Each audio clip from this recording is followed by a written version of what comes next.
Beloved, a few years ago, a group of salesmen went on a regional sales convention in Chicago. They had assured their families that they would be home in plenty of time for Friday night's dinner.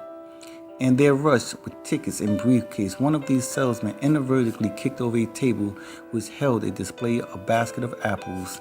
Apples flew everywhere. Without stopping or looking back, they all managed to reach the plane in time for their nearly missed boarding. All but one. He paused, took a deep breath, got in touch with his feelings, and experienced a twinge of compassion for the girl whose apple stand had been overturned.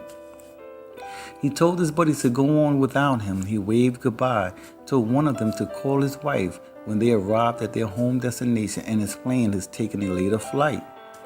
Then he returned to the terminal where the apples was all over the terminal floor. He was glad he did. The 16-year-old girl was totally blind. She was softly crying, tears running down her cheeks in frustration, and at the same time hopelessly groping for the spilled product as the crowd swirled about her, no one stopping, and no one cared for her flight. The salesman knelt on the floor with her, gathered up the apples, put them in a basket, and helped set the display once more. As he did this, he noticed that many of them had become battered and bruised. These he set aside in another basket. When he had finished, he pulled out his wallet and said to the girl, "Here, please take this $20 bill for the damage we did. Are you okay?" She nodded through her tears. He continued with, "I hope we didn't spoil your day too badly." As the salesman started to walk away, the bewildered blonde girl called out to him, "Mister!" He paused and turned to look back into those blind eyes. She continued, "Are you Jesus?"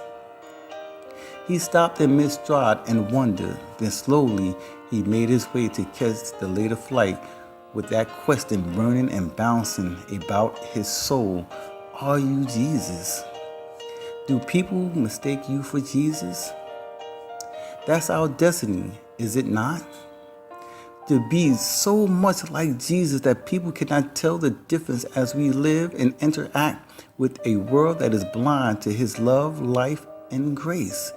Beloved, if we claim to know him, we should live, walk, and act as he would. Knowing him is more than simply quoting scriptures and going to church.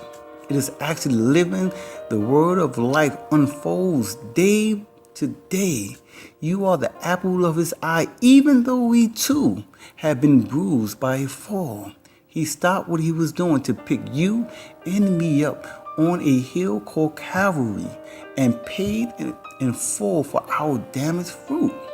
Let us live like we are worth the price he paid. Think about it, my beloved. Think about it. God bless.